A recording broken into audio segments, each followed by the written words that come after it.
بسم اللہ الرحمن الرحیم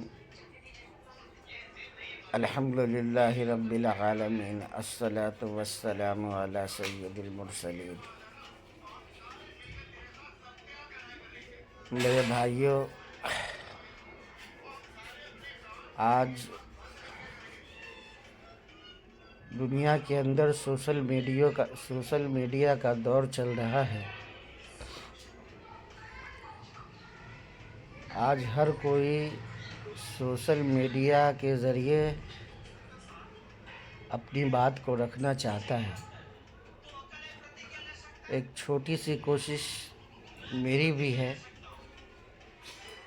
کہ آج سوشل میڈیا کے ذریعے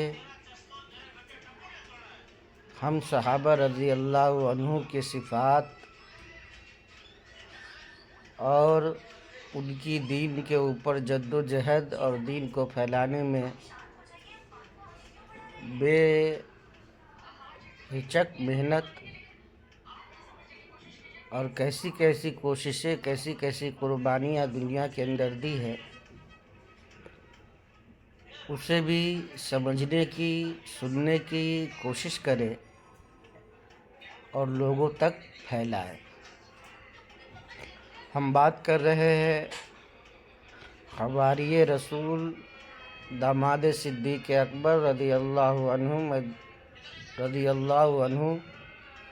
حضرت زبیر بن عوام رضی اللہ عنہ کی۔ حضرت زبیر بن عوام رضی اللہ عنہ حضور اکرم صلی اللہ علیہ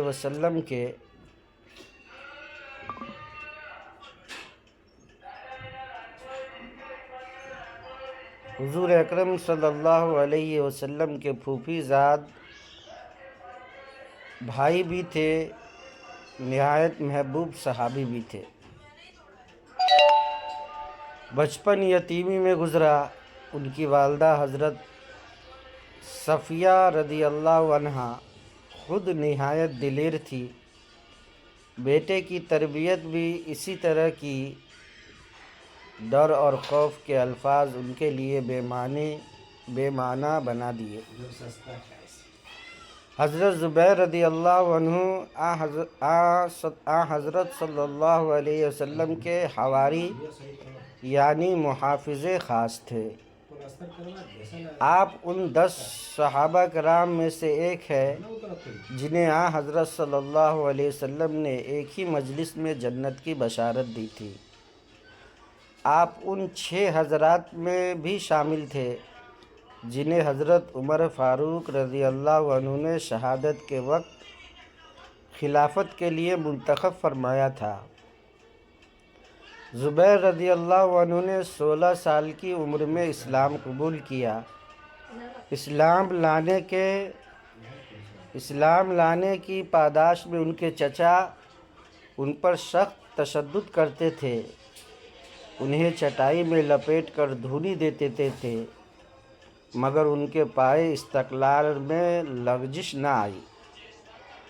آپ اسلام قبول کرنے کے آغاز سے حضور صلی اللہ علیہ وسلم کی رحلت تک جانشاری کا حق ادا کرتے رہے۔ ابھی لڑکے ہی تھے جب حضور صلی اللہ علیہ وسلم کی قریش کے ہاتھوں گرفتاری کی افواہ پھیل گئی۔ یہ سنتے ہی تلوار اٹھائے دیوانہ وار نکل کھڑے ہوئے۔ جو دیکھتا حیران رہ جاتا کہ یہ لڑکا تلوار سوتے کہاں بھاگ رہا ہے۔ آخر نبی کریم صلی اللہ علیہ وسلم دکھائی دے گئے۔ آپ صلی اللہ علیہ وسلم نے ماجرا پوچھا تو حضرت زبیر رضی اللہ عنہ نے عرض کیا، مجھے خبر ملی تھی کہ آپ کو پکڑ لیا گیا ہے۔ نبی اکرم صلی اللہ علیہ وسلم نے اس والہانہ محبت پر خوش ہو کر دعائیں دی۔ یہ پہلی تلوار تھی جو اسلام کے لیے بے نیام ہوئی۔ جوانی میں ایسے توانا اور دراز اقامت ہوئے کہ گھوڑے پر سوار ہوتے تو پاؤں زمین پر لگتے تھے۔ بازوؤں میں طاقت کا یہ عالم تھا کہ غزوہ خندق میں ایک ذرہ پوش گھڑ سوار مقابلے پر آیا۔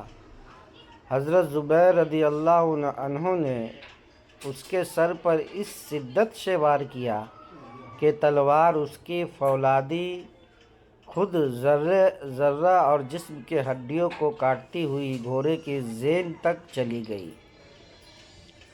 آپ کو ہجرت حبشہ اور ہجرت مدینہ دونوں کی سعادت نصیب ہوئی۔ غزوہ بدر میں لشکر اسلام میں صرف 2 گھوڑے تھے۔ بائیں بازو کے واحد گھڑ سوار مقداد بن اسود رضی اللہ عنہ تھے اور دائیں بازو کے واحد گھڑ سوار زبیر رضی اللہ عنہ تھے جو زرد امامہ پہنے ہوئے تھے۔